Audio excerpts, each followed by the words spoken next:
안녕하세요. TQQQ 연구소입니다. 지금 전 세계 주식시장을 떠받치고 있는 단 하나의 이야기가 있다는 거 아십니까? 인공지능이 모든 걸 바꾼다 이거예요. 나스닥도 여러분이 들고 계신 그 기술주도 결국 이 한 줄짜리 믿음 위에 올라타 있는 겁니다. 근데요, 영국의 한 테크 비평가가 정면으로 이렇게 말해버려요. 이건 혁명이 아니라 인류 역사상 가장 큰 규모로 돈을 태워 없애는 버블이라고요. 충격적이죠? 오늘은 이 사람 주장을 처음부터 끝까지 하나도 안 빼고 따라가 볼 거예요. 그가 옳은지 그른지는 여러분이 판단하시면 됩니다. 오늘 우리가 옮길 주장의 주인공 에드 지트론이라는 사람이에요. 테크 비평 뉴스레터를 운영하고 팟캐스트를 진행하는 비평가죠. 자, 미리 분명히 해둘게요. 지금부터 나오는 거의 모든 이야기는 이 사람 에드 지트론의 주장입니다. 제가 새로운 사실을 보태는 게 아니라 그가 한 인터뷰에서 펼친 논리를 한국어로 충실히 옮기는 거예요. 그러니 들으시면서 머릿속에 한 문장만 딱 깔아두세요. 이건 지트론이 그렇게 본다는 거지 확정된 사실이 아니다. 자, 그럼 그의 첫 번째 주장부터 갑니다. 지트론이 던지는 첫 번째 화두가요. 어이없을 만큼 단순해요. 아무도 토큰 비용을 모른다는 거예요. 토큰이라는 건 AI가 글자를 처리하는 기본 단위라고 생각하시면 돼요. AI한테 일을 시키면 이 토큰을 태우면서 돈이 줄줄 나가는데 문제가 뭐냐면요. 어떤 작업에 얼마가 들지를 누구도 정확히 예측을 못한다는 거예요. 어떤 모델을 쓰느냐, 어떻게 명령을 내리느냐, 어떤 도구로 감싸느냐에 따라 비용이 천차만별로 튄다는 거죠. 그러니 기업이 내년 AI 예산을 얼마로 잡아야 하는지조차 모르는 거예요. 근데 더 무서운 건 그 다음입니다. 비용도 모르는데 그 돈을 써서 대체 뭘 얻었는지를 재는 방법도 모른다는 거예요. 지트로는 우버의 최고 운영 책임자 앤드루 맥도널드가 AI 지출을 정당화하기가 어렵다고, 성과와 직접 비교할 방법이 없다고 토로했다고 전해요. 지트론이 보는 최악의 시나리오가 그래서 이겁니다. 투자 대비 수익이 적다는 게 문제가 아니라 비용이 얼마인지도 모르고 무엇을 얻는지도 모르는 상태. 돈은 나가는데 그게 어디로 가는지 아무도 모르는 거예요. 무섭죠? 자, 여기서 그의 두 번째 주장으로 넘어갑니다. 기업들이 이미 비명을 지르기 시작했다는 거예요. 지트론의 설명은 이래요. 그동안 AI는 거의 전부 구독제였습니다. 매달 정해진 돈만 내면 무제한처럼 쓰는 구조였죠.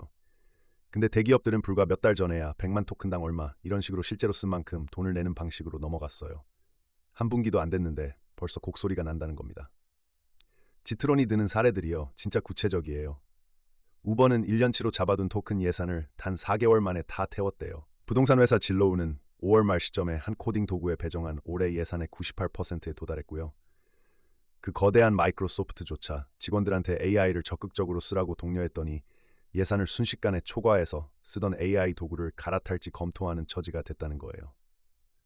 어느 대형 결제 처리 회사에서는요.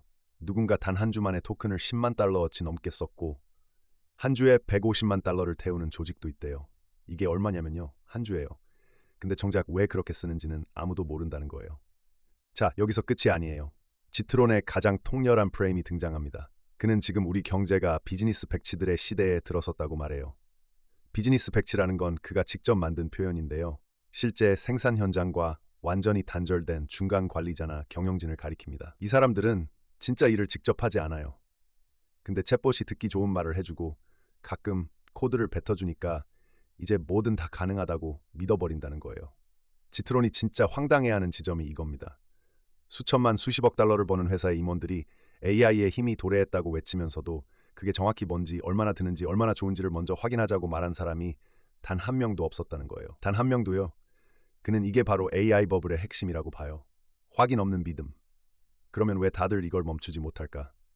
지트론은 인센티브가 망가졌기 때문이라고 진단해요. 사람들의 성과 평가가 AI를 얼마나 많이 쓰느냐에 묶여버렸다는 거예요.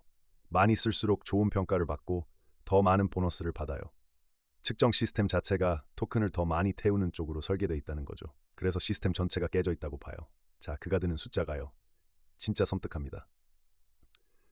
어느 AI 회사는 구독료로 1달러를 벌 때 그 고객이 태우는 토큰 비용으로 3달러에서 많게는 13.5달러까지 쓸 수 있다는 거예요. 1달러 받고 13달러를 태운다? 이게 무슨 사업입니까? 그러니 흑자라는 그들의 말을 믿지 말라는 게 지트론의 경고예요. 우리 모두의 경험이, 심지어 자기 같은 기자의 경험까지도 보조금으로 떠받친 환상 위에 세워졌다는 거예요. 막상 진짜 비용을 내야 하는 순간이 오니까 다들 긴축 타령을 시작했다는 거죠. 자, 여기서 이야기는 더 거대한 숫자로 넘어갑니다. 자본 지출, 그러니까 데이터 센터와 반도체에 쏟아붓는 돈 얘기예요. 누군가는 이렇게 반박하겠죠. 이 거대 소프트웨어 기업들이 그렇게 큰 실수를 할 리가 없다고요. 근데 지트론이 묻습니다. 그럼 로드맵이 있느냐고요. 그의 주장에 따르면 이 기업들이 올해에만 자본 지출로 8천억에서 9천억 달러를 쓰고 내년에는 1조 달러를 쓸 계획이래요. 1조 달러요. 근데 계획이라곤 최대한 많이 짓고 반도체 회사들의 호구가 되자는 거 외에는 없다는 거죠. 그가 든 사례가 마크 저커버그예요. 저커버가 주주총회에서 올해 자본 지출로 1250억 달러를 쓰겠다고 하면서 혹시 너무 많이 지어버리면 남한테 빌려주면 된다. 클라우드 임대 사업자가 되면 된다. 이런 식으로 말했대요. 지트론은 여기에 대고 코웃음을 쳐요. 죽어가는 소셜미디어에 붙은 광고 회사가 무슨 인프라 사업이냐고요? 계획이 없다는 증거라는 겁니다. 이제 지트론은 두 거대 AI 회사의 재무를 직접 해부합니다. 어느 보도를 인용해서 한 회사의 올해 1분기 영업이익률이 마이너스 122%였대요. 이게 무슨 뜻이냐면요. 1달러를 벌 때마다 1.2달러를 잃는다는 뜻입니다. 1.2달러요. 두 회사 모두 마진이 오히려 더 나빠졌다는 거죠. 훈련 비용은 사라지지 않고 추론도 흑자가 아니다. 자, 지트론이 여기서 날카로운 질문을 던져요. 추론이 정말 흑자라면 왜 굳이 구독제를 팔겠냐? 그냥 모델 접근권만 팔면 되지 않냐는 겁니다.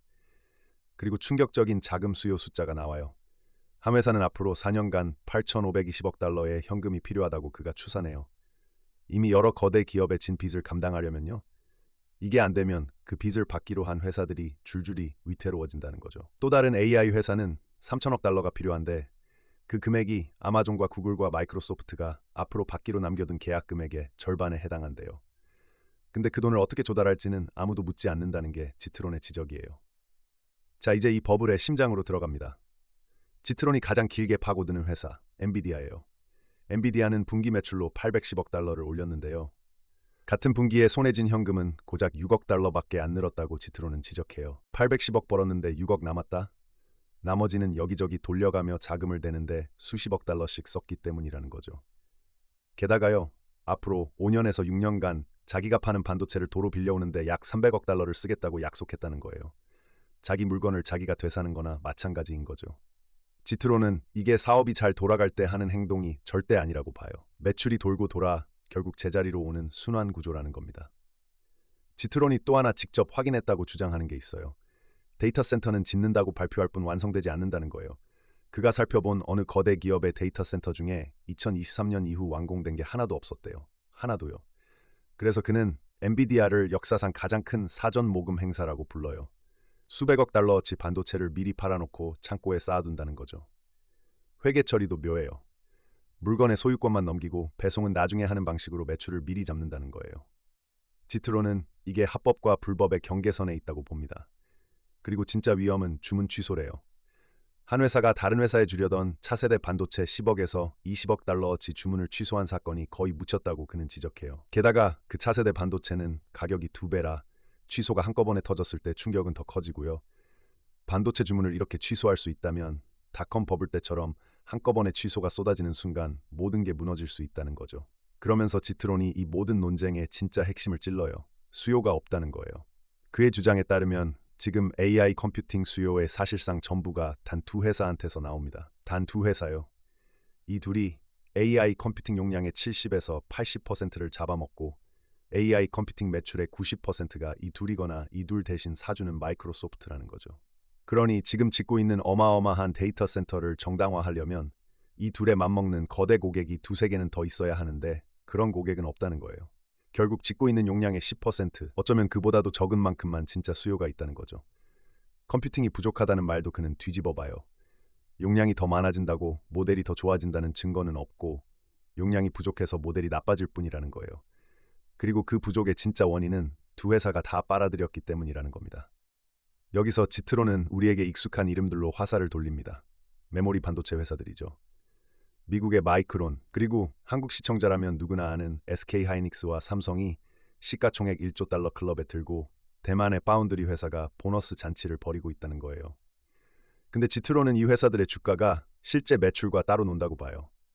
공급이 부족하다는 핑계를 대면서 메모리 가격을 올리고 더 비싼 고대역폭 메모리를 더 많이 팔 뿐이라는 거죠. 그 바람에 일반 소비자용 메모리를 만들 공간이 줄어서 우리가 메모리 부족과 가격 상승을 겪는다는 거예요.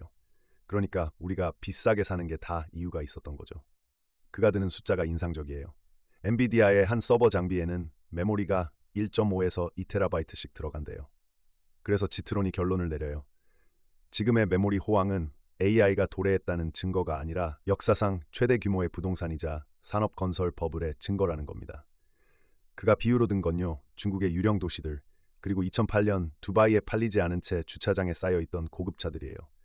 화려해 보이지만 정작 살 사람이 없는 풍경이라는 거죠. 그럼 이 버블은 대체 어떻게 터지느냐? 지트론이 그리는 그림은 이래요. 지금 AI 데이터 센터에는 빚이 아주 쉽게 붙어요. 그 빚이 서버를 사고 메모리를 사는 돈으로 흐르고 그게 다시 주가와 매출로 잡힙니다. 닷컴 버블 때처럼 주문 취소가 한꺼번에 나면 이 사슬이 무너질 수 있다는 거죠. 근데요, 지트론이 가장 맥 빠진다고 표현한 시나리오는 따로 있어요. 거창한 폭발이 아니라 골드만삭스나 JP모간 같은 대형 대출 기관 중에 누군가 어느 날 이렇게 말하는 거랍니다. 잠깐, AI 데이터 센터에 진짜 수요가 있긴 한가? 증명될 때까지 대출을 멈추자. 딱 그 한마디면 충분하다는 거예요. 그 한마디면요. 그래서 지트론이 2023년부터 지금까지 줄곧 물어온 질문이 놀랄 만큼 단순한 두 문장으로 압축됩니다. 이게 버는 돈보다 더 쓰고 있나? 그리고 그렇게까지 쓸 만큼 정말 좋은가? 그는 이 두 질문에 대한 정직한 답이 결국 이 모든 광기의 운명을 결정할 거라고 봐요. 그리고 그는 두렵다고 말합니다. 이게 닷컴 버블보다 더 큰, 어쩌면 인류 역사상 최대 규모의 가치 파괴로 끝날까 봐서요. 자, 다시 한번 분명히 해둘게요.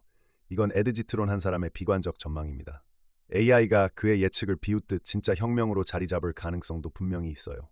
미래는 누구도 모릅니다. 다만 그의 이야기를 끝까지 따라오신 분이라면 이제 시장 뉴스를 보는 눈이 조금은 달라지셨을 거예요. 거대 기술 기업이 또 천문학적인 데이터 센터 투자를 발표했다는 뉴스를 보면요. 화려한 숫자에 흥분하기 전에 지트론의 두 질문을 떠올려 보세요.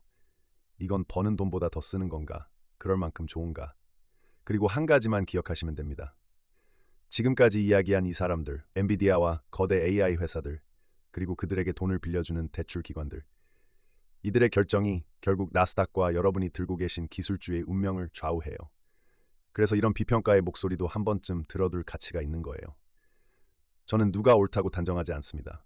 저희는 그저 화려한 발표 뒤에 숨은 구조를, 그리고 그 구조에 반대하는 목소리까지 함께 들여다볼 뿐이에요. 이렇게 시장의 한쪽 면만이 아니라 반대편 주장까지 한국어로 차분히 풀어주는 채널, 솔직히 흔치 않습니다. 다음에도 뉴스 뒤에 숨은 진짜 이야기를 같이 봐보고 싶으시다면 구독으로 옆자리에 앉아주세요. 지금까지 TQQQ 연구소였습니다.